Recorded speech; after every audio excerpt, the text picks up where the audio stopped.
We are here. We are back for the second podcast. We did yours. Now we're going to do mine. So, Hi, let's do welcome, it. Jenny. Hello. Hello. And Paris, apparently. She's in it. Cool. Well, why don't you start out by telling us a little bit about you, about yourself, who you are, what you're about, what you like, what you don't like, things like that. Hi, I'm Jenny. I am a mommy. I have two teenage boys. They're 15 and 16. I am heavily into their life and their sports and trying to give them a different life that I had. So if they're just a little bit better than me, I win, right?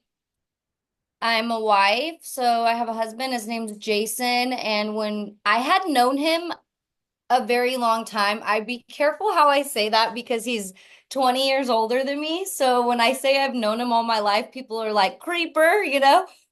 But when I was in high school, I was friends with his oldest son. We're the same age.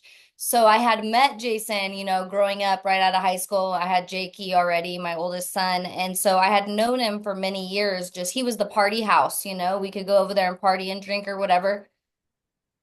And throughout the years, we had always kind of ran back into each other. It's a funny story because his second daughter, at one point was my roommate. She was dating my cousin, and we were all roommates. So it was just weird how he kept showing up in my life, right? And he was like a bad guy for a long time. But when we hooked up this time, he had been sober for like 5 years. And I thought that was weird because I was working at a bar and he came into the bar to say hi to me. So I was a bartender, for many years. And so that's kind of how we hooked up. I'm like, why are you here if you're sober? He's like, well, I still like to enjoy my life. Like, there's live music. Like, I'm coming to do this and do that. And he's like, I'm strong in my sobriety. Like, if I thought, seeing other people drink was a problem, I wouldn't be here. Mhm. And it like caught my attention. And so we ended up getting together and dating. And we got married very fast. We got married after a month of dating. Crazy, right? But we had known each other forever and we know each other's whole life stories. So, I just made sure it was okay with his daughter. I was like, your dad wants to take me out. Is that okay? Because it was just kind of weird. But nope, everybody was super supportive and they loved it and it was great. And so we got married right away and we just started our lives together. Now, at this time, I was still bartending and still drinking, and he was sober. And so, at first, for about a year, he would still drive us around. Like he would take us to bars, he would take us to concerts, and not a big deal. He's grown, so he kind of knew he didn't bitch at us or nag. He just let us do our thing. And there was about 3 or 4 times that he had spoken up and was like, hey, you were out of pocket. I ain't cool with like how your behavior, like I ain't doing that. He's 50, I was 30. So he's like, maybe this age gap isn't, gonna work kind of thing. And one of my best friends, she told me, she's like, hey Jen, like, do you feel like you disrespect him like by being like hammered all the time? Because I at this time towards the end of my drinking, I became like an everyday drinker, right? Yeah. And so I was drinking like to pass out, not to have fun. I mean, drinking is so fun until it's not. And that's just what it is. And so she said, do you feel like you're disrespecting him by doing that? And I'm like, oh, hell, because I'm still so self-centered at this point. I'm like, hell no, like he's cool. He doesn't care. He's just lucky to be with me because I'm this young, hot chick kind of thing, right? And then we had like a bad night. I had an ugly sweater party and it was just like a really bad night. And the next morning I woke up and I like reheard that play in my head what my friend had said to me, and I was like, he's gonna leave me. Like this isn't, and I'm like, is this the life that I want over this future that I could have like with this man and these kids? Hmm. So I woke up that morning and I told him, "Hey, I'm going to quit drinking." And he said, "No, you're not. You can't do that, dude. You're way too stuck into it. There's no way you can." And I was like, "All right, try me." And I quit and I haven't touched it since. But my plan in the beginning was kind of like, let me just show him for a month, like, oh, I could do it and I could control my shit. And I want to say after like 9 days, dude, it's like I've instantly. things started happening, and it was just boom, boom, boom, boom, boom. My body started feeling better. My Crohn's symptoms were gone. My face was like not swollen anymore. I wasn't waking up with the headache. Like, yeah, I had really bad detoxes, which scared me. So for other people that, feel like they'll have detoxes, please have somebody with you at all times. But I got lucky because I had Jason there, and he kind of knew what to expect. But after, sorry, I thought there was a fire candle. But after I quit for just a couple, that week, it shifted from doing it for him to doing it for me because I seen that my eyes light up one day, looking in the mirror, and I was like, wow. And so I was big on like daily affirmations, so I started like writing on sticky notes and throwing them on the mirror and waking up and getting ready and putting my makeup on every single day, even if I had nothing to do and I felt like crap. Mm. And just pushing myself to feel better because I felt crappy quitting drinking because and then all the miracles came after that. But throughout my younger years, like since I've been like 21 years old, like from 21 to 31, I knew that I had a problem and I couldn't stop. I had tried, multiple times.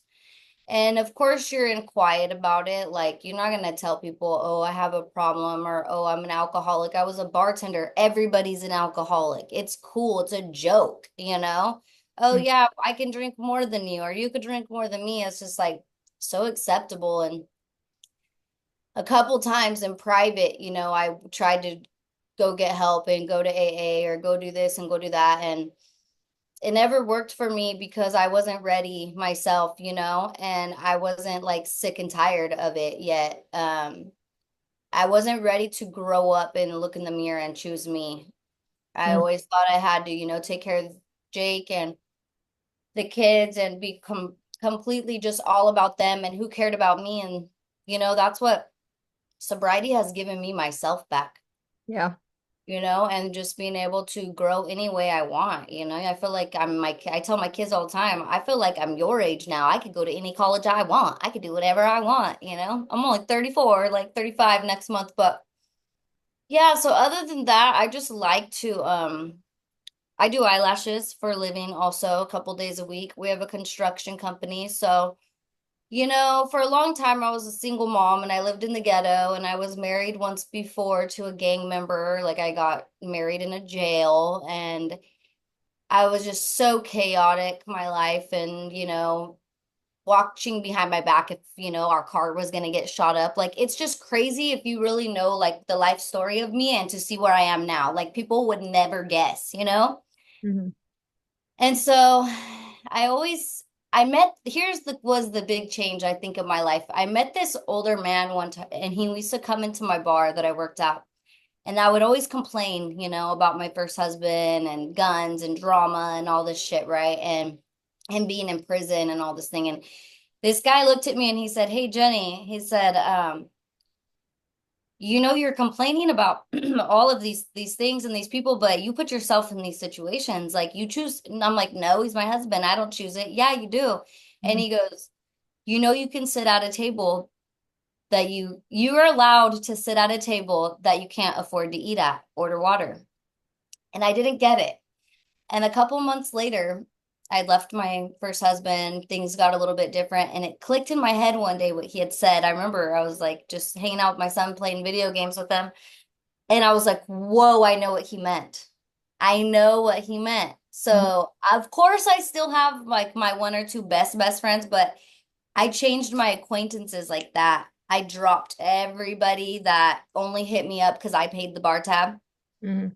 And so I started sitting at tables I couldn't afford to eat at. I only started hanging out with business owners. I only started hanging out with people that I wanted to be like, that I wanted. And yeah, I couldn't afford to go on the trips with them, but I would listen to their trip, where they went and what they did. And I was just like, this is going to be me. I'm going to start working hard. I'm going to start changing. So I did a lot of self-changing, at like 27, 28. That's when my like self-healing began, but I didn't get to hit, the taking the booze out until, I don't want to say it was because of Jason, but he kind of made me feel that ultimatum and maybe this I hate to say this because it sounds so messed up, Cheyenne, but I kind of feel like I like needed a reason to quit drinking, and it sounds messed up because I had my kid, you know, I had Jake, I had my son, like everything I did was for him. But at the end of the day, I feel like if like a cop or some, if somebody would have said, "Hey, Jake's getting taken away from you if you don't quit drinking," I would have did it like that. You Mhm. know, if Jason was like, "Oh, you know, I don't know if I want this kind of relationship," it was easy to quit like that. But I just felt like everything I did in my life was right because I paid my bills and I took care of everything. And then I just self-sabotage at night by myself because I was so miserable and so lonely, you know?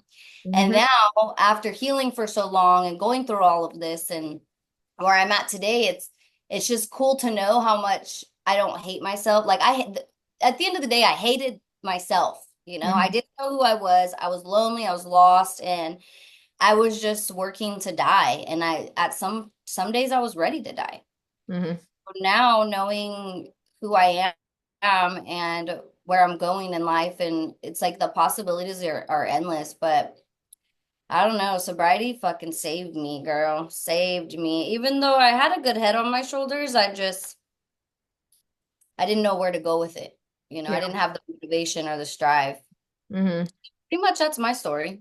It's And good. now I like live in an AA meeting because my husband's an AA guru and I'm like the exact opposite. So it's kind of cool because it's like the conflict of like, I don't know. We love it. It's a great dichotomy, that for sure. You got Yeah. AA and no labels. Yeah, Yeah.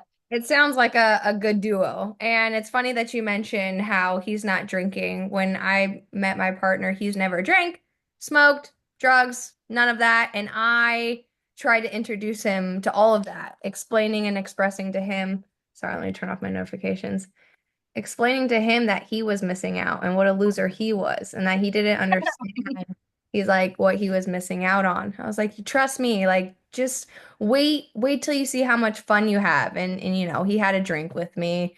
He, got pretty shitty on Halloween one year and he's like, I don't get it. Like, I don't understand. Like, what was that about? Like, he's like, that was the stupidest thing. He's like, I like don't really remember it. I felt weird. I ate a lot of food. He's like, that was just so stupid. And he's like a total, entrepreneur, business strategies, all those like technicality versions of life. Like he's that person that you're trying to sit at a table. Like I felt like that. I'm like, I can't sit at his table. We're just not the same. Like he's over here, Right. I'm down here.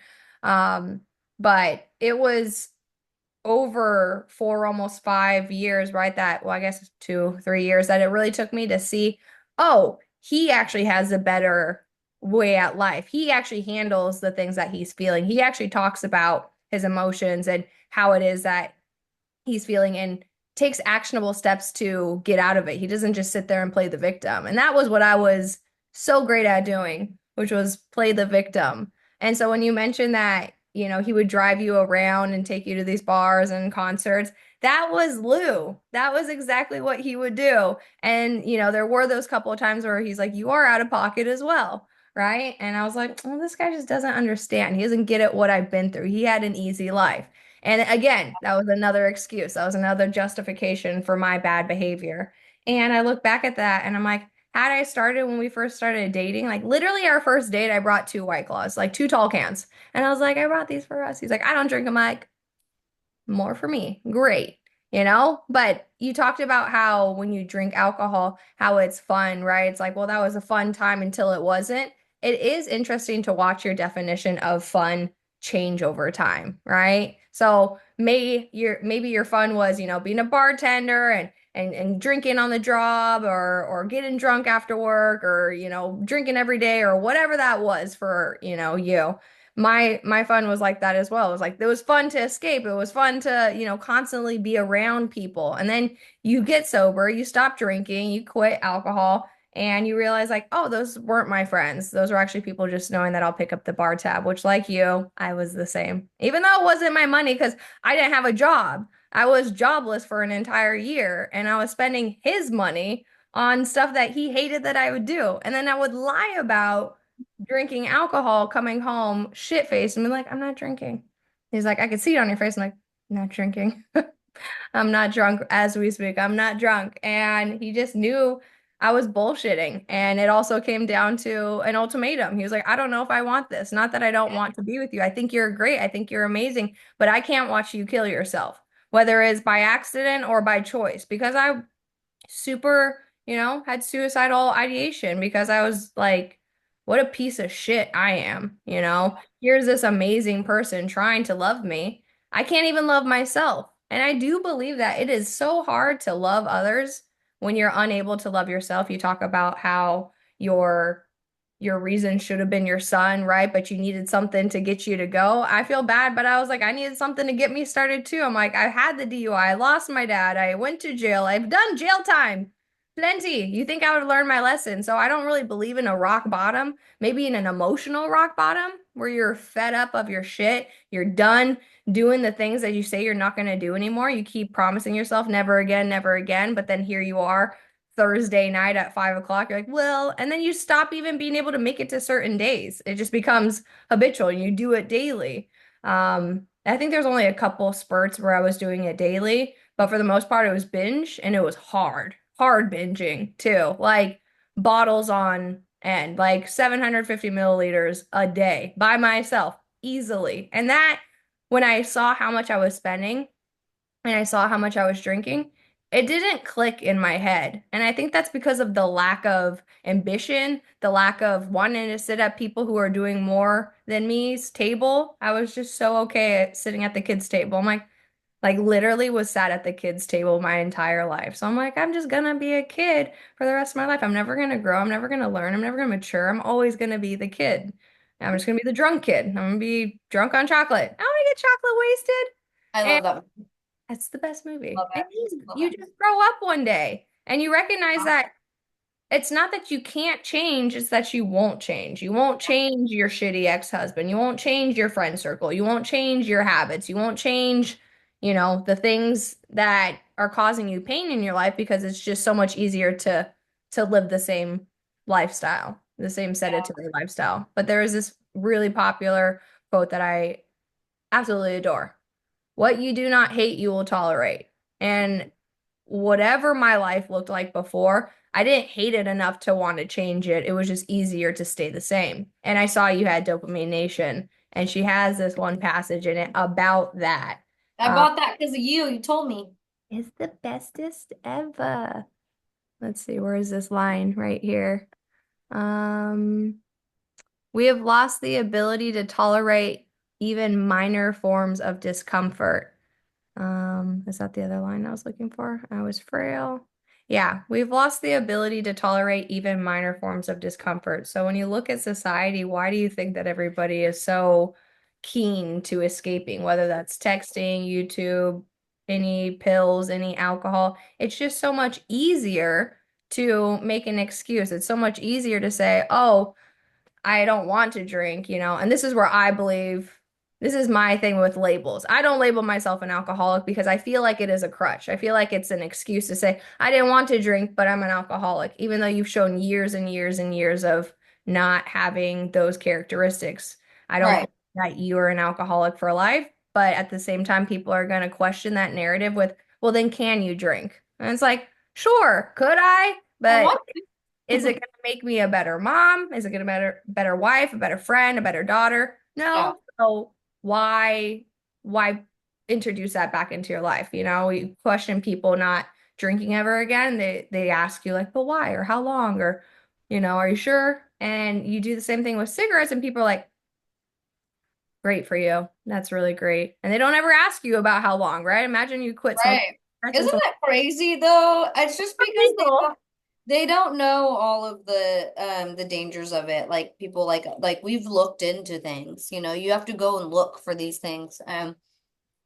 When it's not what a popular celebrity is showing or somebody on TV, it's all about the money. So of course they're not going to tell you, "Hey, you drink that, you're gonna die." So Yeah, it's all coming out. It's coming out, and it's just like you said, people are waking up. they are. They're waking up. And And then it's gonna pretty soon it's gonna be like, you drink? It's gonna be the gonna opposite. be the new cigarette. But that's the thing, even though cigarette has the label that it does cause cancer, people still smoke it because people are Yeah. willing to push past that and be like, fuck it, I don't care. Right? But And that's fine, but at least they know the dangers to the severity of it. You know what I mean? don't highlight it like it's not harmful, right? Like Right. it's drugs and alcohol. Like alcohol is this magical extra, category. It's not drugs. It's like this is the most mind altering. And people would always, say that weed is the gateway drug. I'm like, I've smoked a lot of weed before I drink alcohol. It was when I started drinking alcohol that I'm like, huh, Molly, ecstasy, Coke. Mhm. What else Yes. can I get my Hey, hand and on? you know what, too? I've done a lot. I don't know how to turn my notifications off. I'm new to this stupid MacBook. But anyways, I've done a lot of drugs in my life, like tried them. I was never like a drug addict, but I've done almost every drug besides any kind of opioid. I'm scared of that stuff. No heroin, no nothing like that. But I've done everything. I've done Molly, I've done ecstasy, I've done coke, I've done mushrooms, I've done acid, I've done everything, right? But I would be able to check myself. Like, I remember I was like early 20s and I started doing coke way too much, like every weekend. And then I would catch myself on Monday morning, like, oh, maybe if I just had a baby bump, I'd feel better to go to work. And then I was like, oh, hell no. I could catch myself so easy and be like, nope. And then I never touched it again after that day. I Mm, looked in the mirror, it scared me. I was like, because my real mom's a drug addict. So I was like, oh no, Jenny, like, hell no, you're getting addicted to this shit. I would check myself and be like, nope, done, never touching it again. I still haven't touched it till this day. It's been, 13 years.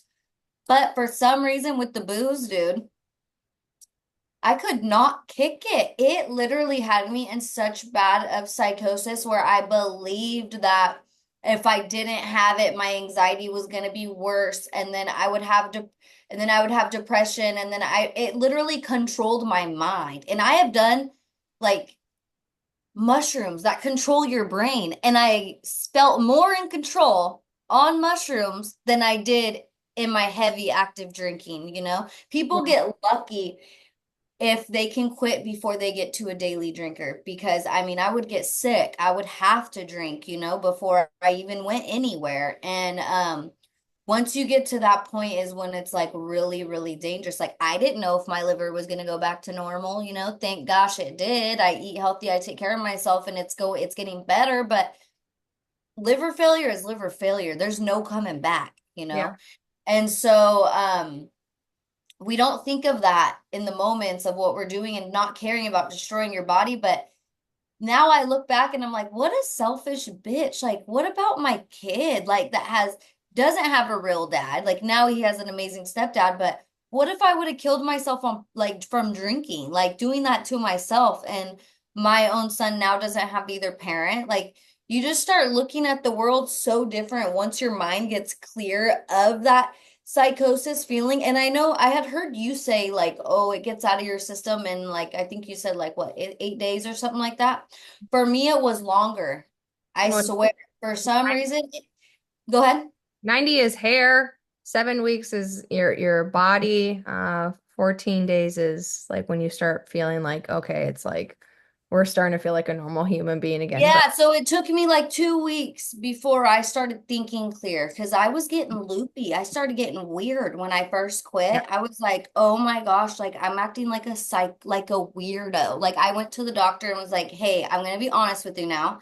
I have been drinking every single day a lot for many, many years, and she's like, well, no wonder why your liver looked like that. You said you only drink on the weekend or whatever. And so I was like, I don't know what's wrong with me. I'm freaking out. I'm like shaking. I'm nervous. I can't drive. And she's like, oh my gosh. So she calmed me down. She gave me like a light Wellbutrin. I had never been on any type of medication in my entire life, but she gave me that. And then she said, hey, do you have like a history when you were young of anxiety, depression? I said, no, zero, never. She's like, well, can I tell you something? I said, what? She said, you gave it to yourself from drinking and doing drugs. You gave yourself anxiety. And I was like, oh, thanks. Well, that's great. Yeah. So I took, the medication for like a month, and then I didn't need it anymore. And my like natural self was coming back, the way that I felt, being able to be strong and thinking clearly. But once my mind started like opening and thinking clearly, I started like really get bagging on myself because I started realizing what I was doing. Like I had ruined so many relationships, like I was like, wow, dude, like they were right. Every time they were right. And I was such the victims too. And I just blamed everyone, and I was violent. So if I didn't like what somebody said, we were fist fighting, and it didn't matter who you were. And so, I had to apologize to. I have four sisters, but one of them, we just never got along. We never met eye to eye because she does never drank or smoked in her whole life. She's just the princess, perfect one of us. And so just being able to be a grown up and being a real woman and going to her and being like, hey, I'm sorry for the way I've been acting for the last 10 years. Like, I want my sister. And she's like, Jenny, I know that wasn't you. I watched you do that to yourself. I watched you change into this person. Like, and when everybody is saying they're searching for themselves or they're looking for themselves, it's like, I'm not going to say everybody drinks or everyone smokes weed or something when they're like that, but for some reason your mind isn't clear enough for you to be able to want to learn who you are or be able to be like, oh, hey, I shouldn't have said that, or hey, this is not how I want to speak to people. When you're stuck inside of and it doesn't only have to be, I guess, addiction to alcohol. People could just be self-centered pricks too, I guess. Mhm. But from my experience, booze, anything else that you do on a regular basis, just because you didn't drink today doesn't mean that the bottle from 2 days ago isn't still affecting you because you're grumpy, you don't feel good, you're rude to people, and you feel like you deserve to be able to go out and have more drinks to treat more people like shit. And it's a vicious cycle. And dude, I'm just so lucky that I hopped on the train when I did because I don't know where I would be right now. Mhm. I don't think that's luck. I think that that was a decision that you made, and it's the best decision that you ever made. It's the best decision anyone can I make. just wish I would have did it earlier. I mean, that's everybody, right? Everyone has that wish, that innate desire to be like, I wish I would have, but you didn't. And there's a reason for that at this time in your life. And this is, goes as far back as to the start of your relationship. It's like everything that has happened for you to be this version of yourself. And had you started earlier, maybe it would have never led you to what you're doing now. And I'm a Yeah, big, for sure. big believer in that, right? That everything happens for us. And when we victimize ourselves and say, poor me, why me? That just you shoot yourself in the foot. And nobody else is hurting other than yourself, right? Or even telling yourself things like, I wish I would have started early. It's like, no, I'm right here, right now, because these moments led me to here and now, right? And it's a practice of focusing on the present. This is why I don't really not believe in anxiety and depression, but I also feel like those are labels that we put on ourselves to You make that up. yeah, it's like I'm Yeah, anxious. It's like, okay, well, let's really diagnose that. Have you done the work? Because the happiness you're looking for is in the work you're avoiding. I guarantee you, you are not going to feel anxious or depressed or even as anxious or depressed if you go and put yourself on a run. Oh, I can't run. Go on a walk. I'm like, I can't walk.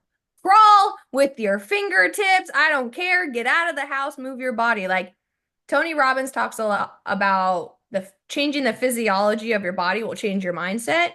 And so I bought myself a trampoline. I So believe that. would 100%. I feel like I'm gonna pass out, I'm tired, or I'm pissed off, or I'm angry, I'll just go and jump. I'll jump, or I'll use my little treadmill thing over here next to Sleeping. my little sleeping baby. Oh. But what was I gonna say? No, You, I will. You know what's crazy though too is I have always been huge on the gym.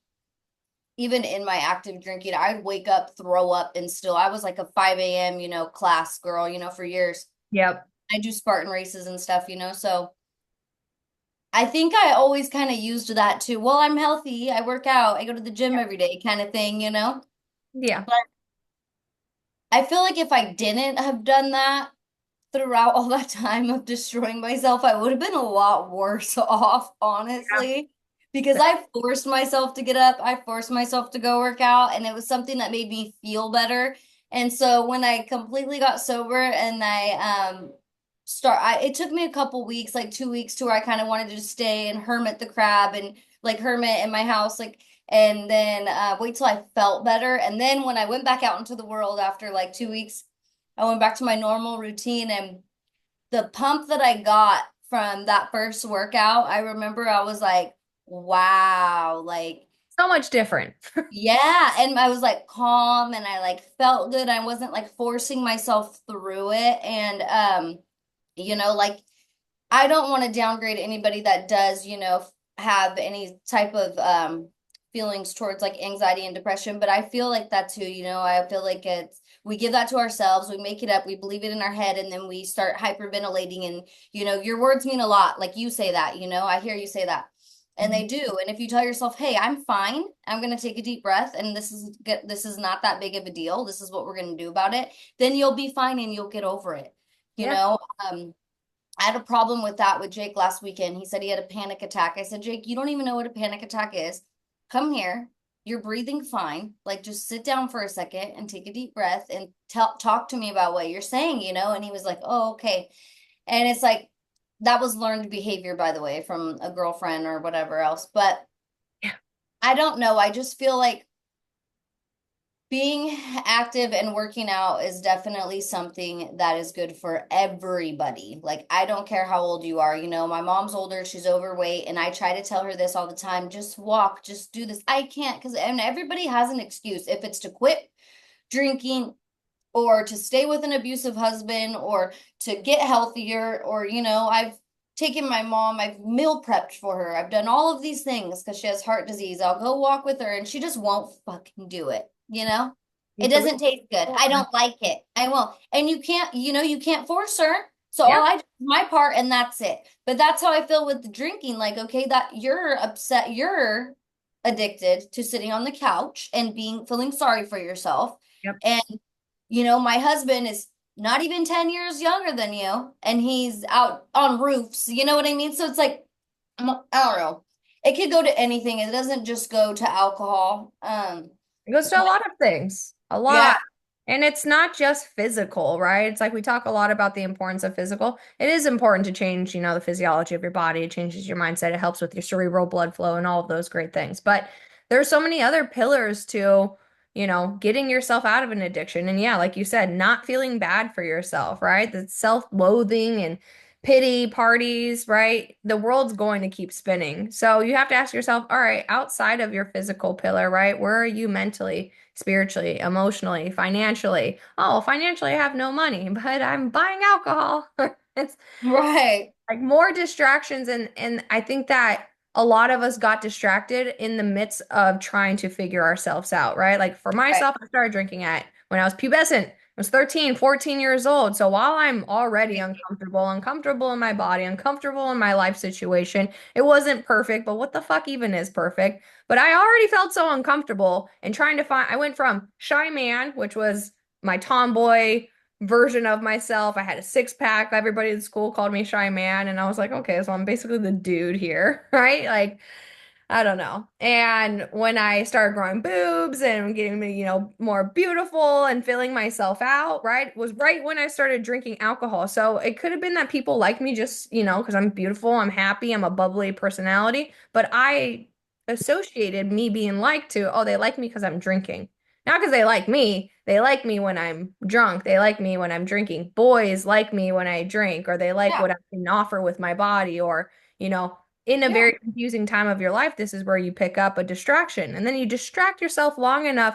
Now you're in your mid 20s, 30s, 40s, and you're like, holy shit, who am I? So I see the sobriety path, journey, mission, whatever you want to call it, as your rite of passage or path, rite of passage. It's like that's the thing that's going to get you to start discovering yourself and figuring out who am I? Where did life go wrong? When did drinking really pick up? Where did I feel like I'm never going to see myself through this. Kind of like what you did with your son, which is awesome. Go parenting for you, not giving, that soft parenting bullshit. no, we don't at all. It's Mm-mm, okay. no. No, I like that. I mean, no, like an in between from my parents to like these soft parents, like somewhere right there where it's like, all right, my kid is smacked to the back of the head for being a dipshit, but I'm not going to beat you like my father beat me. Okay. Right.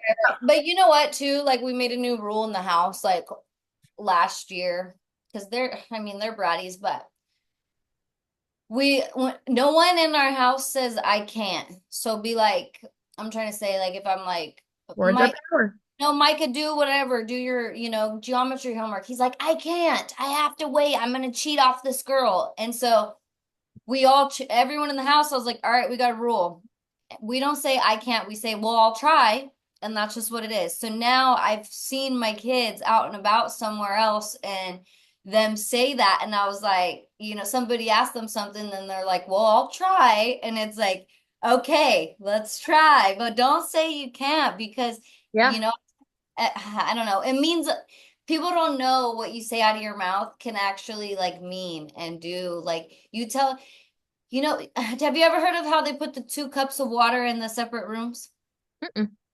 So if you put 2 cups of water in the separate rooms, I've never done it. It's just like an old like saying my grandma used to tell us. And in one room for like a whole week, you'll tell the one glass of water like I love you, you're beautiful, all these things. And then the other Oh, cup you'll say like I hate you, you're ugly and all that. And they say, I've never tried it. We should do it now. I gotta try it. But yeah. they say that the one that you talk negatively to like will grow particles in it. Well, yeah, sorry. There's the water, what is it? Water theory. It's like Masako, what is his name?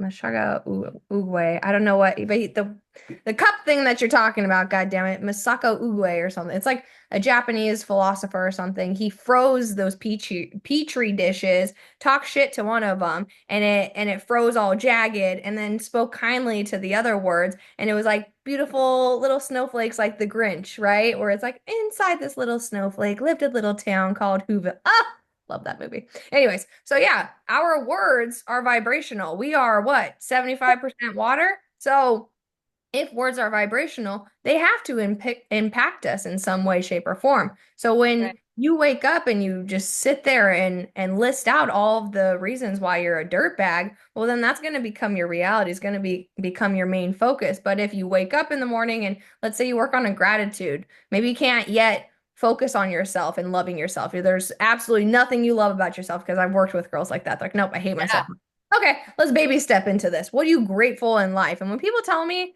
right, my girls come to me, there's nothing I'm grateful for. I'm like, stop fucking lying to me. All right. The thing about peer support is that you actually know when they're lying. You know when they're bullshitting. I'm like, because I said the same thing, so don't lie to me. I'm like, a liar knows a liar. So you lie like a rug. So when you wake up in the morning, just practicing gratitude. 3 things you're grateful for 21 days can rewire your brain. Just do Yeah. that consistently. 3 things. That's it. I'm grateful for my bed. I'm grateful for my lip gloss. I'm grateful for food. Cool, done. Move on with your day. And you do that every single day. 21 days. This I think in school, the platform that I use, we're 4 times through on this now. So we've been doing this for the past couple of weeks, but it's really helped a lot of the girls. And then from that, they start doing what you said you liked in the beginning. Your sticky notes, I'm sticky notes. I'm like, what's one of my sticky notes right now? Dude, my mirror, it's so funny. I did that before I got sober though. I was like really on this self like Love sticky healing notes. journey. And so Jason will be like, "You like your eyebrows?" And he would be like, because I would write that kind of stuff on sticky notes right on the mirror, and he would read them, and he's like, "What the hell?" I'm like, "Bro, every day I put a different note up there, and it's changed my outlook on how I view myself, and it made me stronger. And I feel like when I did get sober and quit drinking, I think I had a lot more I feel like I had a lot more tools than other people did, because of like I've been through therapy, I've been through all of these things. I actually have done the 12 steps, but I did them with my therapist when I was like 15. So it wasn't like through an AA, it was more a 12-step program for to get over some trauma from my childhood. Yeah. So I know all about that. And that's why, I tell Jason, like, hey, that doesn't work for me. Like, I feel like I've kind of, like, I already do all of those things in my own way. And I don't need to relive it every single day and wake up obsessed with not drinking. Like, I just don't want to live my life that way. And I'm okay. And the education that I got and that I'm getting from meeting you and you recommending me a new book or talking to these different people about these things, like the more I'm learning about alcohol and what it does to us and our bodies, it's like, I will never drink again. I don't want to.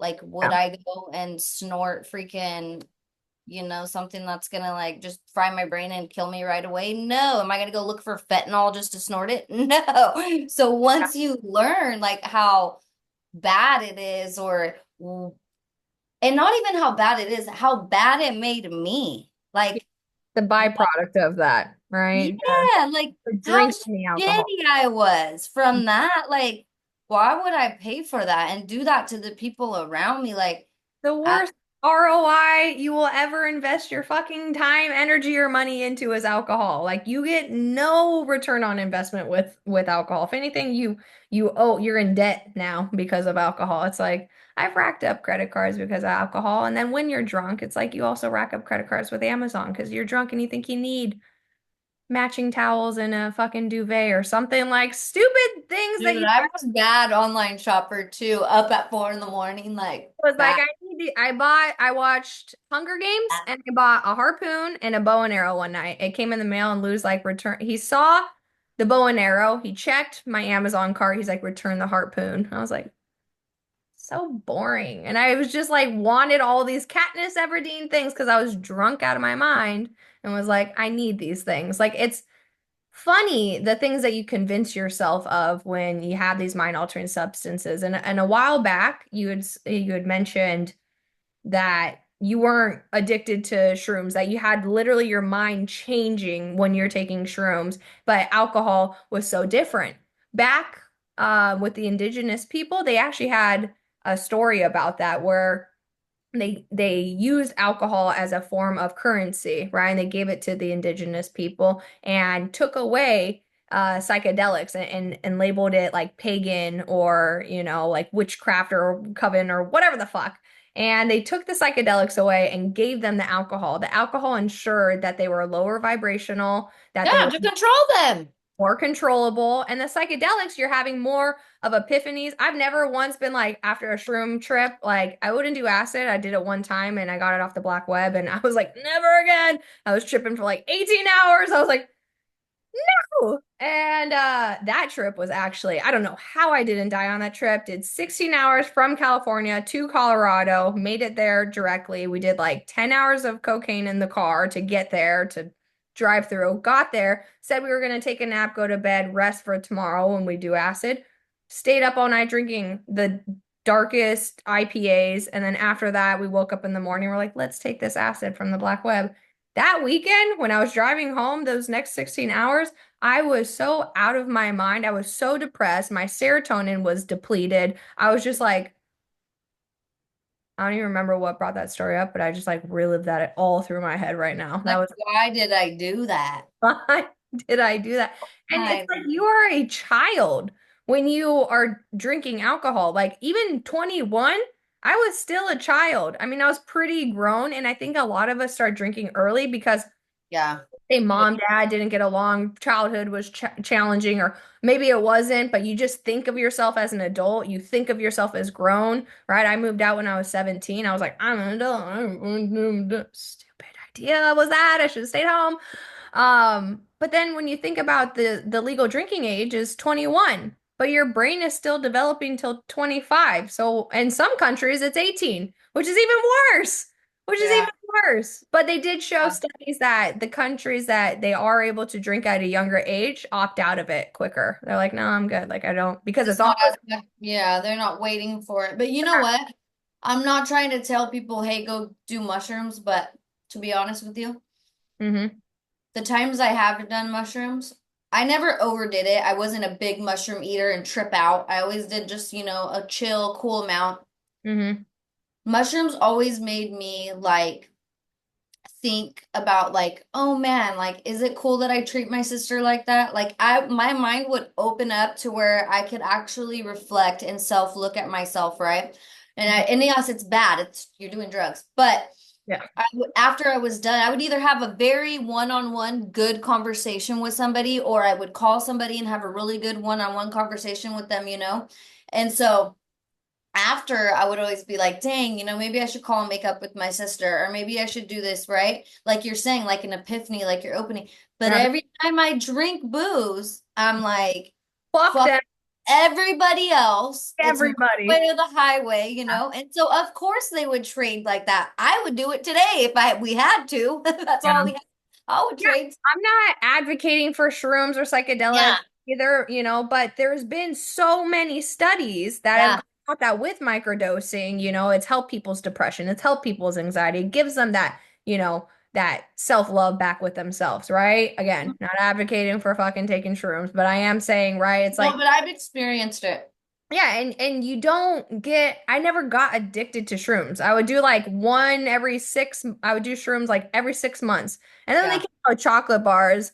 Funny story. Lou didn't know that it was a shroom chocolate bar, ate 2 squares before we went to the airport. All of a sudden we're in the Uber and he's like, I feel really weird. I'm like, why do you feel weird? And he's like, I don't know. I feel like I don't know. I feel like Diane, you secretly drugged him. I didn't drug him. I was like, I freezer. It says it across it. It says polka dot shrooms. Like it's hard to miss. I'm like, and he's like, I totally ate shrooms. He's like, you're gonna have to handle the check-in at the airport. And I'm like, I'm wasted already. Airports stress me out. So I'm sneak drinking. He accidentally took shrooms. And I'm like, we get to the front, we're like, desk, we're like, hi. I'm like, he says, he's like, I'm tripping. I can't do it. She has to make Lou shut up. And I'm like, I'm drunk out of my mind. I'm like, oh my, we got through TSA, thank God. But yeah, never again. Don't keep shrooms in the house. And that could have been Dude, way. I love that. I love that. Same thing. I have like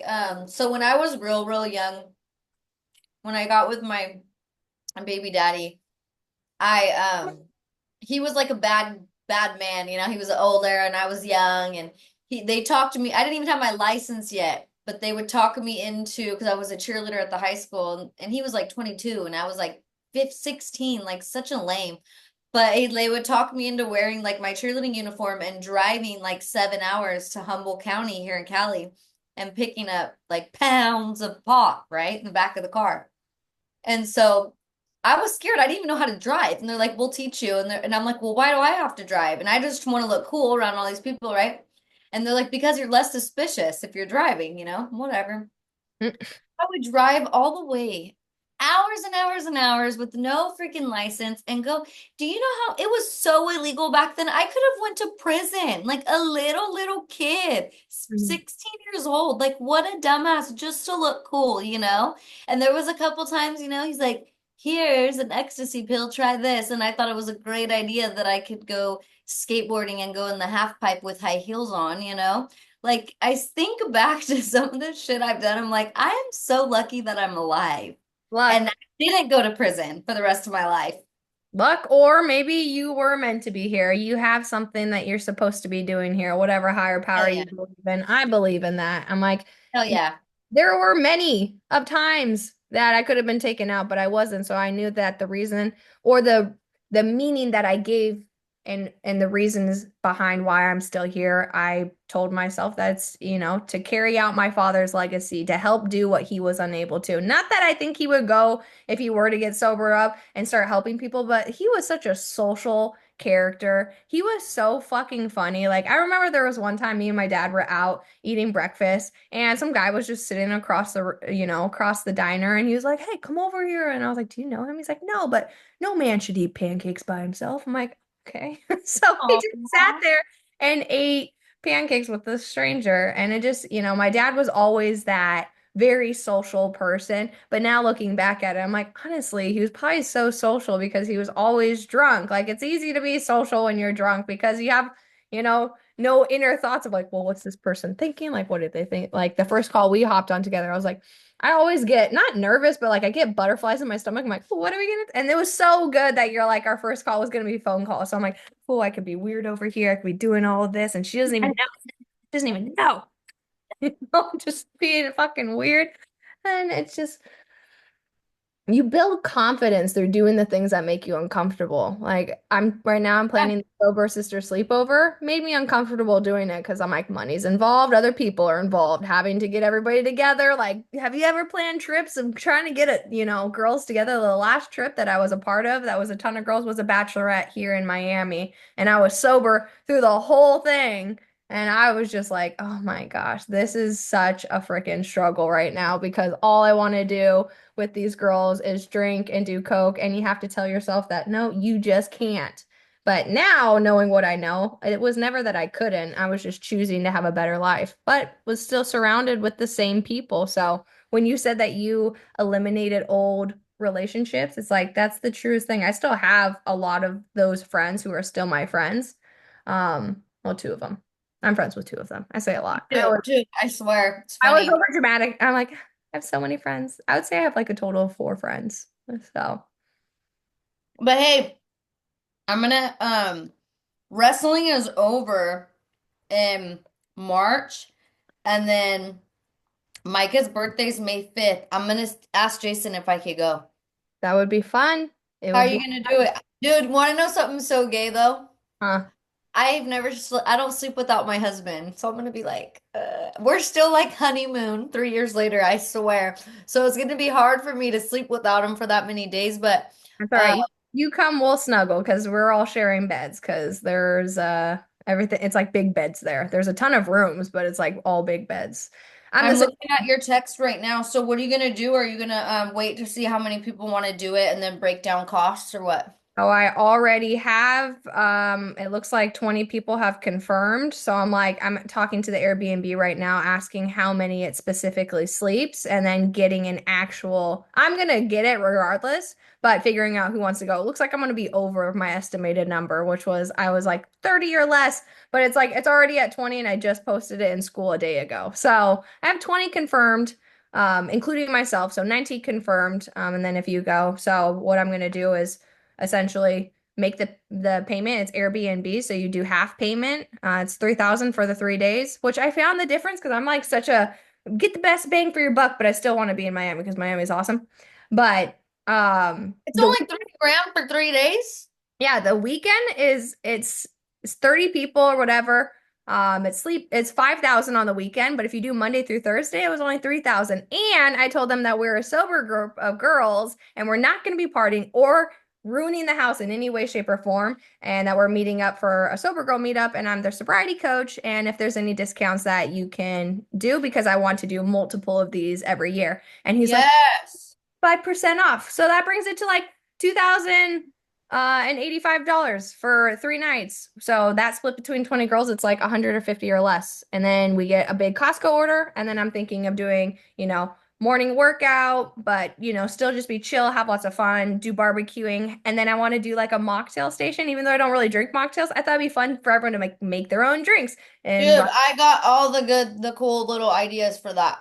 all right. Well, then we're gonna have to fucking All right. together because that would be so exciting to have more heads in this. And they always say like there's too many chefs in the kitchen. I disagree. I've worked in a kitchen with many of chefs and I actually think that it's better, right? It's like put some oregano, now and put some rosemary and put a No, little I like it mushrooms too. over here. I really do. I like to see the different views. You know what I mean? I want to do a freaking retreat so bad too. It'd be Someone so. might have a better idea. And the whole point is just to get together because I mean I've been talking to these girls for over a year now. And I'm like, I need to see you guys. And just having sober meetups, like I'm starting with the community, obviously. And I'm like, I invited you because I know you're sober and you're not going to be like, hey guys, I'm here at the shots. You'll be there, you'll have fun.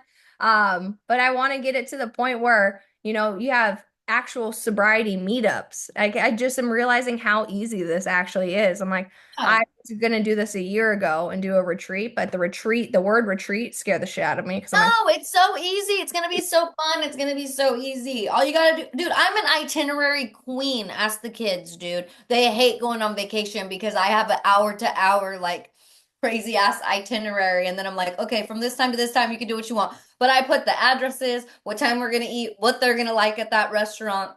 Like I'm always on right. top of it. So when You're it a comes planner. I'm the spontaneous one. We would Yeah, so when it comes to the be a retreat, that's great all you force. gotta do. Do something Yeah. in the morning, in the afternoon, and that in the evening every Yeah. day. Other than Super. that, let them chill, do what they want. Well, that's why I sent you the Airbnb. It's so sick. It's like we don't have to leave. I mean, we're right by Hard Rock. It's, 20-minute drive to the beach. I thought one day we do a whole beach day, but for the most part, just hang out by the house, do a music night where we're dancing. I was thinking the last night doing a formal night and having like a hibachi man come and cook for everybody Mhm. and then have Lou maybe come or just give us his camera and do like a photo opt with all of us and do like sober summer sleepover 2025 and like have I don't know, that name just came to me when I was planning it. I'm like, sober summer sleepover. Like that sounds fun. I would go to that. Like I love sleepovers. And isn't it so weird we don't have sleepovers as adults? I don't sleep away from my partner either unless he's on work, which is actually pretty often, or I'm away. Like when I was in Wisconsin, the first night I was like, I miss you. He's like, it's not even been 24 hours, bitch. And he told me that when I went away, he was having nightmares, not to burn, he probably heard me, not to burn him out. He was like, I was getting nightmares. You're like a good omen or like a good energy. And I'm like, it's because I'm away from you. So he actually slept on the couch with his brother. My brother-in-law lives here with us. So he sleeps on the couch. That's his bed. But he's like, yeah, I went out there and slept with Isaac. I'm like, Oh, 2 days. It is hard, but it's, taking that time apart and being like, it allows you to miss them so much more. Because when I came back home, we just snugged for so long and it felt so good. But I don't know about you, but when I snuggle at night, like I could do like 2, 3 minutes of snuggling and then I'm like, get the fuck off me. I'm Don't touch. hot. Yeah, Mm, I'm hot. I'm uncomfortable. Don't touch me. Or yeah. he'll shave his chest and I'll lay on it. I'm like, ah. Ow! Like that hurts. I'm like, just keep it hairy. Just keep it Oh, all grown out. So it's like see, fuzzy. I like that too. I like Jason just hairy. I don't want no prickly nothing, especially rubbing up on me anywhere. Nothing I don't prickly. want any exfoliation. No, thank you, sir. I'm good. The rubbing of skin against my face. And he has a mustache too, so when he like goes in to like kiss my cheeks, I'm like, ow, that's that's a weapon. That hurts. How long have you guys been together? July 4th, 2020. So it'll be 5 years this July. Nice. How'd you guys meet? He was working, or I was a manager at a gym, and he was the videographer in 2017. But he was such a like Christian boy, so good. You could just smell it on him. I'm like, Like, I'll ruin him so quick. I'll fucking destroy you, dog. And then I basically, 3 years later during COVID, I was bored as shit. I was drunk. I was like, you should take me out on a date. And then he took me out on a date. He asked me out. That was June 20th, the 14th. So 2 weeks later, or 7th, 4th of July. He asked me out a week later. And then he moved in 2 weeks later. And we've been You together guys ever are like since. us. Yeah, we're like, I've always been that way. I also was very codependent on anybody, Same. friends, relationships. So I was obviously quicker to do it. If I had done things differently now that I'm not codependent, I'm actually I like to be solo. I like to be by myself. I like my own time. It probably would have been different, but I was so codependent. It was just like, move in with me. Also, I need help with rent. So fucking, and you're 24 years old. Why are you living with your mom? What a loser, you know? And So I need help with the bills and some dick every 2 days would be nice. So, hmm And it's the Hispanic families. It's like why they live with their parents yeah, until they're like 40. yeah, But us white people, they kick you out right away. yeah. Maybe not everybody, but that's how we met. We started dating, and yeah, we have a plan to, get married and have kids and buy a house within the next 5 years. But right now, we're just locked into working. We're in no. What does he do? So he helps build brands. So online branding, he does YouTubing, he does Instagramming, he does ads on Facebook. Like he's like the interweb man. Like he knows everything technology. This is his whole camera setup over here behind me. Like he does filming. He doesn't really like to film or edit, but he knows how to. He's helped me a lot with my courses. But he's kind of a jack of all trades. He's just great. And I'm really glad that I'm with him because he benefits my life. I benefit his life. We both bring something very different to the table, but both valuable. So yeah, he helps people. He helped me start Sobriety 7 on school because I was like, I'm not going to be running classes and calls through Instagram. What would I do? He's like, oh, you should go on site school. It's Sam Ovens and Alex Hormozy. And when I met him, I had no idea what a fucking entrepreneur was or who a CEO was. Yeah. I didn't know what YouTube was. I was like, I was living under a rock, working in the service industry forever. So working with weed, working with alcohol, I was like, watch YouTube. I'm like, I'm gonna go to the bar and watch a football game I do not care about so I can drink. Like that was where I was spending my time. And he was the guy who was like 2000, I think he started in 2015 till now. So he's just been grinding. So it's like he has all of that knowledge and information. I got that trickled down to me, but you can have all the information in the world. It's got to stick. So I learned things that he was talking about. Otherwise, it's just in one ear and out the other. But I definitely did I not. suck at technology, man. The kids Yeah. all the time have to come and help me. I'm like, what's that popping up? What's that say? We Hmm. weren't raised around computers, you know? I was an outside kid. I was like a be back by dark kid, and there wasn't that many rules and regulations with my life. So I think that that was also what How old are you? 29. I'll be Nice. 30 in September. So 8 months, I'll be in my 30s. Are Goodbye, you 20s. It's are been you real. nervous? Nervous? I'm Yeah. excited. I've always wanted, which is weird because I'm practicing present thinking, right? Being in the here and the now, but I have for the longest wanted to be 30. I have Really? so much emphasis on being 30. I think it was after watching that freaking 13 going on 30 movie. I was like, Yeah. even though Jennifer Garner was not happy about being 30, I can't wait to be 30. I always told myself my belief was when you're in your 30s, like that's when your life starts. Like that's when you have your shit together. Yeah.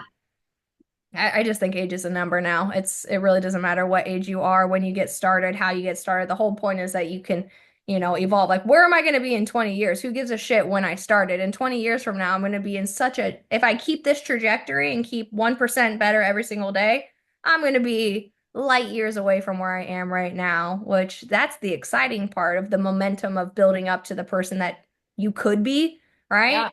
Like that potential that you can fulfill because each person has a potential they can fulfill. And when you don't feel that potential, you just feel like, what's even the fucking point? And then that's when you start drinking or getting fat or, fucking off and dicking around and That's blaming when my everybody drinking else. got the worst, I think, after I turned 30, because I remember telling myself, like, I can't believe I don't have anything that I thought I would, at this time. Like, I'm still working to barely make it. I'm barely making it through. I'm just working my ass off. I'm just gonna die, like, just working hard. One day I'm just gonna wake up and not wake up.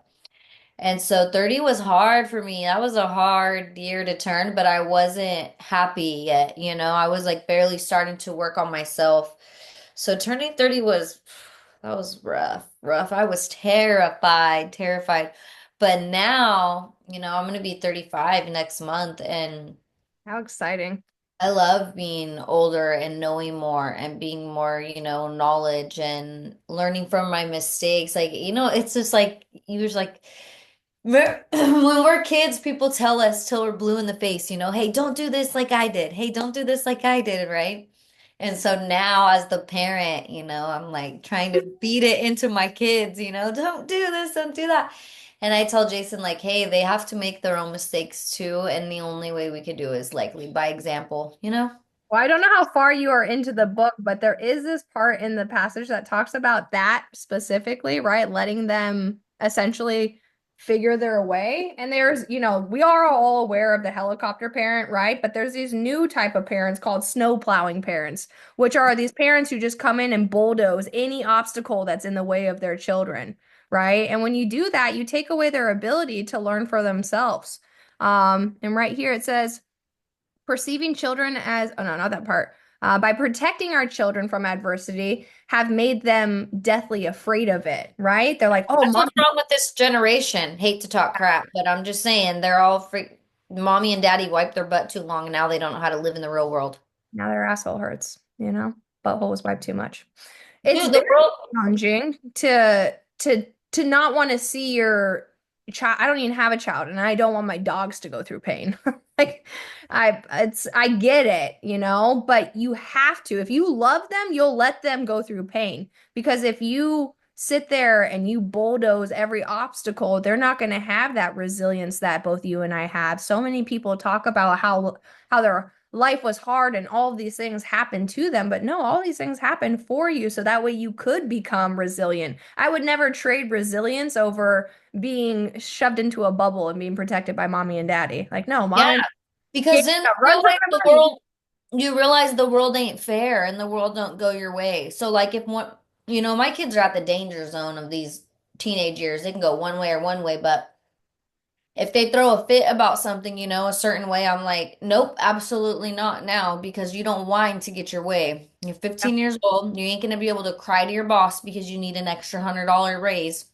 yeah, You throw a fit to get your way. Now you're really not getting it. If you would have came to me correct like a grown up and with a way to speak to me with respect, then we yep. can talk about it. But you're not gonna throw a fit and get what you want because I see all these other kids out there, doing that. And then or throw something on the ground like a 3-year-old at the store, and the mommy will just give it to him. Like I used to rip Jake up by his ear if he did that, but my father's a Vietnam vet and I was raised different. Yeah. Feel sorry for this next generation because when They they have get out no in the real limit. world, No, that's the thing. So many people, you know, just float through high school and then they get introduced to the real world. It's like that real world that you're now introduced to, that's been my life. Like that real world, I was very aware of the real world before I left high school. Whereas a lot of my friends hadn't had that luxury. And I look at that as a luxury. I look at my parents being 100% real with me. Like I knew what to do when presented with bad situations. My parents taught me that way. So I was well equipped. They didn't hide me from curse words and, use phrases like, oh, we don't say that and put me in a bubble. They're like, no, like you show up with respect. My dad was a prison goer, so he was in and out of prison. Your dad was a Vietnam vet and was going to prison. And he's like, we don't rat and we don't run. hey, my Don't, dad only went to Vietnam instead of going to prison. He got oh, sent there. oh, he got an options. Like you could fight. Oh, I think I would have picked Viet. Honestly, I don't know. Because Vietnam seemed pretty fucked up. So maybe I would have picked prison. My dad seemed to like glorify prison. He like taught me how to make jail burritos. He was like, this is, all the things that I've learned. And It's he so always funny you go say back. that. It's funny that you say that because Jason does that sometimes with the kids, and I get mad because Jason's been to prison, Hmm. and sometimes he'll kind of do that.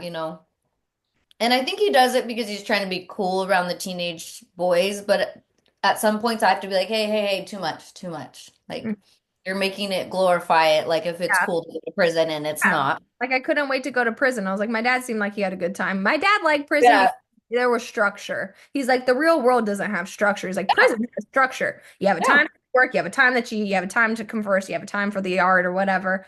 And he's like, I like that. And there's ranks and there's, you can earn Mhm. money and capital and whatever. And I'm like, okay, dad, it's prison. You did something bad. You need to learn the lesson as to why you're there and stop trying to go back. He's like shooting off his gun, 10 rounds in his house. I'm like, Dad, like, what are you Hey, doing? I you know, want to go back. you You are know, a funny guy. dude, some people actually like go back on purpose because it's an Oh, easier yeah. life to live there. It's an It's easier life. Mhm. yeah. Yeah. And it's crazy because my kids, I want to say Jake's freshman year, Micah's eighth grade year, was when Jason and I really had to sit down with them and teach them, what punk means, like the word punk. Hmm. And that came from, one of the kids saying, "Oh, you're a punk or something." But we sat him down, we went through the whole like prison situation. No, you don't say punk, the B word, or the N word to a man. You don't say those three things. Teaching them respect. I like it. Yeah. And so later now, Jake will laugh and he's like, I noticed that only people in jail do that kind of stuff. Dad, we don't need to learn all that. And I'm like, no, but it's still good for like men to men shit. Yeah.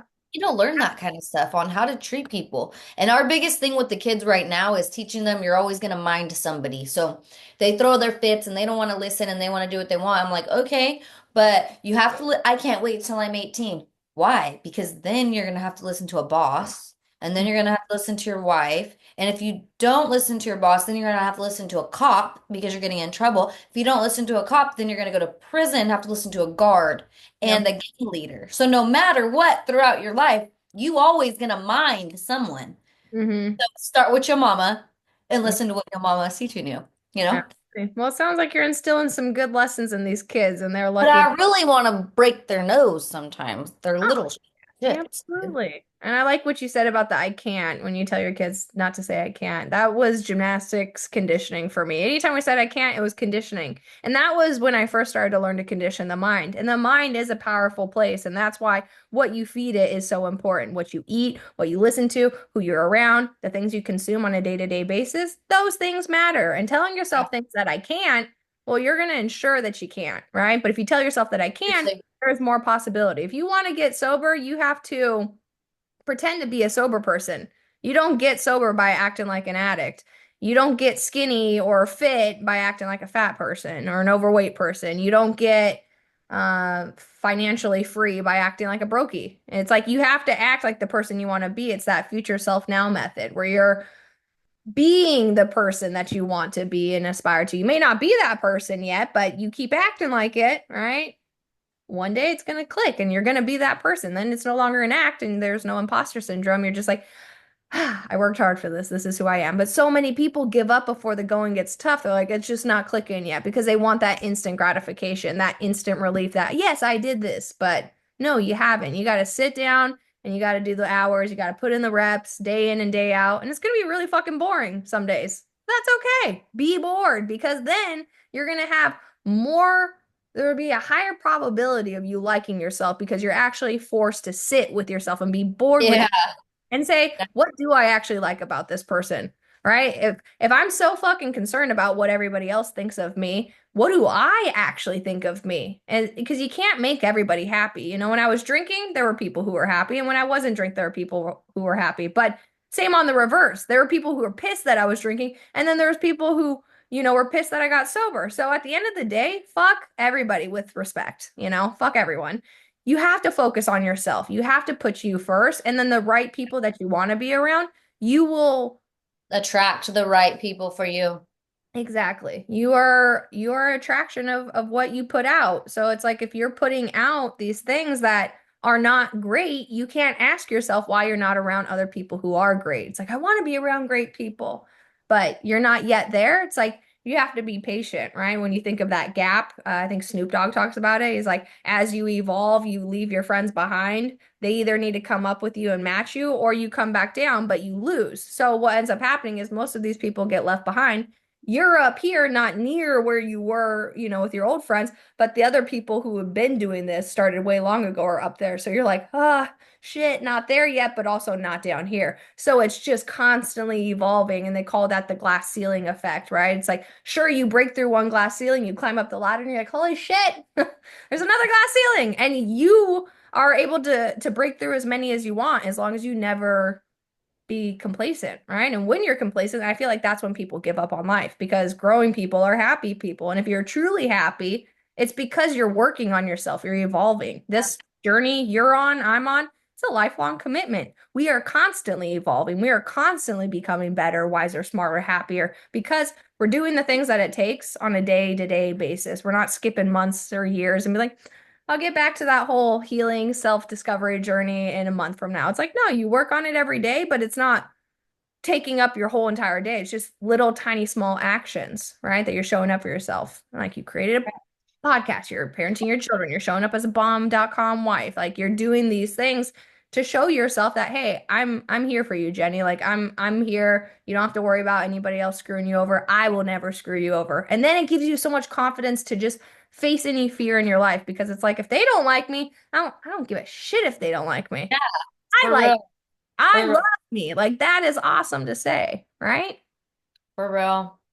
You know what, too? It's like, Um, I love when girls like hit me up like, "Oh, I want to quit drinking and stuff," and I'm like, "You don't have to be sober to like want to hit me up and be my friend. Like, I got you, girl, because I know for a long time I wanted to be sober and I didn't know how. And so surrounding yourself with sober people is awesome. That's how you see other people having fun. You see other people not having FOMO and you see, hey, this is cool. I could actually do it too. Yeah. But after, it's been 2 years for me. It's been like 8 for Jason. Like, it's not even about the being sober part anymore. It's like, I'm so happy. Like, I'm so busy and my mind is so motivated. Like, you think a couple years ago when I was drinking, I would have ever thought how I'm gonna tell Jake not to say this or do that. No, I was like, go play your video games. I'm playing beer pong, you Yeah. know? And so my mind is so clear that I'm happy I get to be that parent. I get to choose how I want to parent Mhm. instead of just fast reactions of, hey, do this, hey, do that. And my kids are never going to be like, hey, my mom is a drunk. Like, Yeah. I don't know. It's like once you get past the whole stop drinking and ruining your mind and the way you think, it's not even about the booze anymore. It's about yourself and growing and how you feel and what you want, and you get to go and chase it. And so it's like it's not over once you quit drinking and you get sober. That's like when it starts. Like, okay, where am I going to go? What am I going to do? How do I want to do it? Oh my gosh, I have all these goals, all these things, and you can do whatever you want. I don't care if you're 50 years old. Yeah. Jason's 55 years old. He had a Mhm. son pass away. He buried a kid, and it ruined his life, and he went downhill really quick. If he can get sober and get through it, anybody can, Yeah. you know? And so, and he's been to prison. He's had a rough go. And if he can do it, anybody really can. But to see the life that we live now, it's endless, like so endless. The things that we set goals and we go and get it. This Yeah. is the I mean, I don't like to push religion on anybody, but this is the life that God intended for us to have. hmm God gives his toughest battles to his strongest soldiers. I'm a big believer in that for And sure. just being sober and being clear-minded and seeing the beauty of things, you know. I never once like say anything negative anymore. Like I will if it takes, I don't get mad anymore. I used to be so angry and so mean. I would fist fight anybody for anything. Now it's like if you're not being mean to my kids or trying to hook up with my husband, I don't care. I'm saving my last fight for if I get mugged or if someone tries to sex traffic me, okay? That's the only way I'm fighting again ever again. Inside of me. Yeah, when you quit drinking, you open up a whole different realm of possibilities because you're actually present.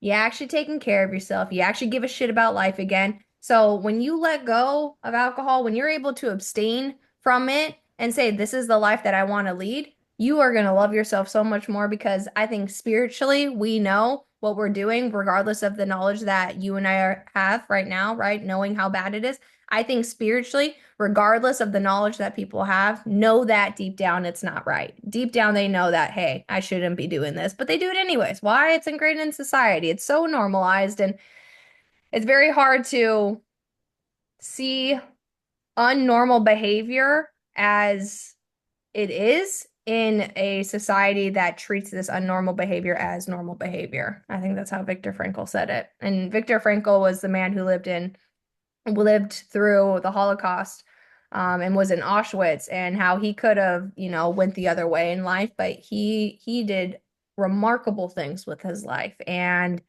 he talks a lot about taking that pain, taking that moment in your life and turning it into power, into being excited for the adversity that you've not maybe not excited that he was like in Holocaust, maybe just excitement that you outlived it and that you can tell your story and you can help other people Yeah. survive. And that's where the excitement comes. It's like I survived that, and I'm gonna let go of that fight or flight mechanism in my brain. And I'm going to tell myself that everything is going to be fine. And even if it's not fine, knowing what I've been through, I know I can get through this too. And that's how I look at early sobriety, right? When you're battling that fight because it's a fucking fight, but there will It come is. a It's day, so rough in the beginning.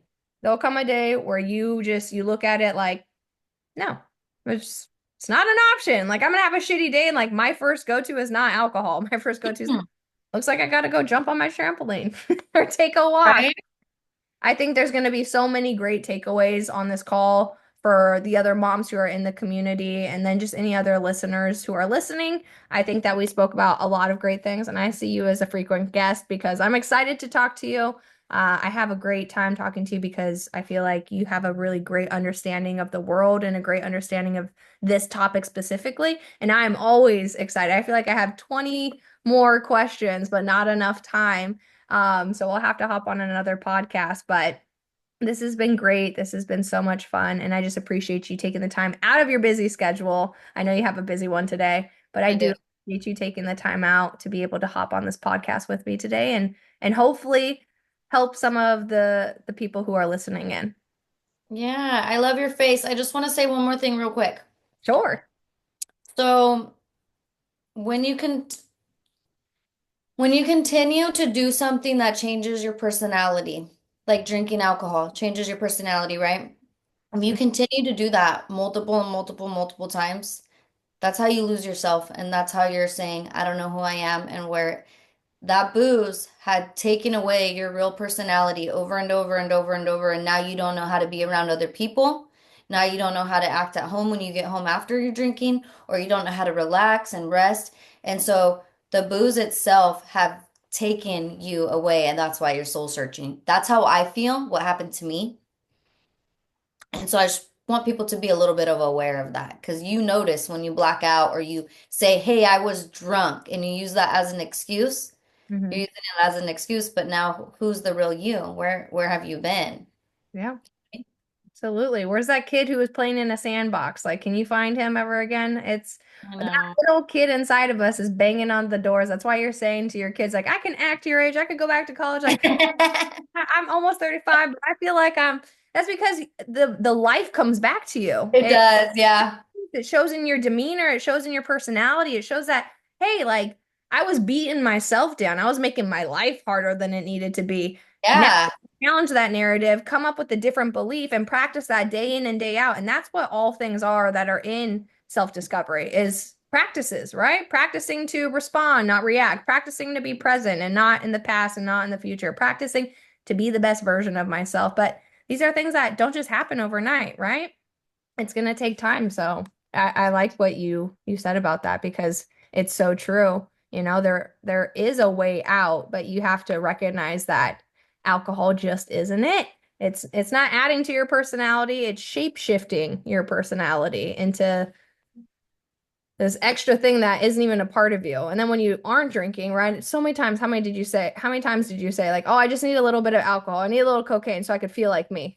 And then it's like, "Feel like you?" So the Yeah. version of you that you're describing is this fucked up version of you. Like, I'm not me until I'm fucked up is basically what I was saying. Like that insane. It's like you are the realest version of yourself and if people around you don't like the version that you are when you don't drink, well, then you don't got to worry about those people. Worry about you. Worry about what you like about you. And even if it's just one thing, you focus on that one thing, and over time, it'll grow and grow and grow, and it'll be bigger. And then you're gonna love yourself again. And that's truly the Well, I love your face. Let's keep doing this. love your face too. It's always great talking to other girls who are on this path and on this journey. So again, thank you for taking the time and thank you for dropping that freaking mic drop last statement for the viewers. And let me know if you are able to attend the Sober Oh, Girl. I will go and beg right now. Go beg the man and tell Jason that this stranger says hi, and I'll go say that Jenny says hi to Lou. I And thank you. Do that for me. I will. I'll talk to you soon. Okay, pretty girl. Goodbye. All right.